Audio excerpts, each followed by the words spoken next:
Hey there folks, it's your boy bankbank here with another juicy episode of Puzzle Theory. This time we're going to be talking about depth. I think the best way to start this topic off is to compare and contrast two games, Magical Drop 3 and Money Idol Exchanger. We're going to be looking at some Fightcade play here.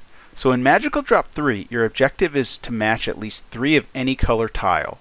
In this verse play, almost every single move done by a player results in a match. There's very little shuffling around. Whereas here in Money Idol, in the beginning at least, there's moving around of tiles without any matching happening. The player is planning. They're organizing their stacks. I think this is due, in this case, to how it's just a little bit more challenging to match in Money Idol. The 10-cent and 100-cent pieces require a minimum of 5 like tiles for a match. Magical Drop also has only 4 colored tiles, 4 different things to match, whereas Money Idol has 6 different things to match. So I would say that Magical Drop 3 is almost purely a speed and reactions game, whereas Money Idol Exchanger is pretty similar, but with just a little bit higher degree of planning involved. Here's another example of lack of depth, me playing Puzzle League GBA. Almost every action I do is matching. There's very little to no planning or pruning going on. Now, I'm not saying it's a bad game or that it's not fun. I'm only considering design aspects here. I didn't feature verse gameplay of Panel de Pon / Tetris Attack because I think the verse game sucks. It's all just waiting around for the garbage blocks to dissolve, and that would count as planning, but in my opinion, it's not depth. And now let's compare that with a game that I think has a high degree of depth. Cleopatra Fortune. Here's more Fightcade footage. I think this might have actually been a recent tournament. So in this game you need to build a wall or a barrier, and when that wall has been completed, a match is made and the pieces inside are destroyed. Well, not if there's a mummy. The mummies must be buried alongside either a gem or a golden statue. I think this game exhibits a high degree of depth because, for one, the players will often take relatively many turns without making a match. They are building up for something greater. They're designing a Rensa. They're working towards higher goals. So now let's compare another two games, Puyo Puyo and Tyson Puzzle Dama. These games are quite similar, with lots of little differences, but one major design difference.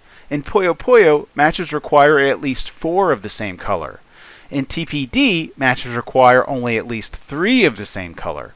I would say that this will lead to greater depth and less frequent matching in Puyo Puyo. Let's take a look. This is footage from a Japanese Puyo Puyo 2 tournament grand final from 1997. Check out how many turns each player takes without doing a match. That's strategy, folks! Now Tyson Puzzle Dama only requires at least 3 to match, but it also has surrounded garbage blocks, which can also provide for complexity and depth. It's a great game! So maybe I was wrong to judge TPD as being not as deep as Puyo. Maybe they're different, but equal. I also want to note that Tyson Puzzle Dama for Super Famicom has an option to set the game from 4 colors to 6 colors. See, here we've got the default game, 4 colors. Now I'm going to go into options and set the number of colors to 6. I'm really interested to hear any ideas on how increasing the number of colors will affect the gameplay. Leave a comment. That's an order, soldier!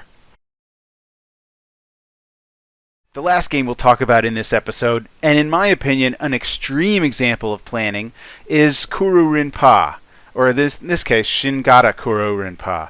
Let's take a look at the footage.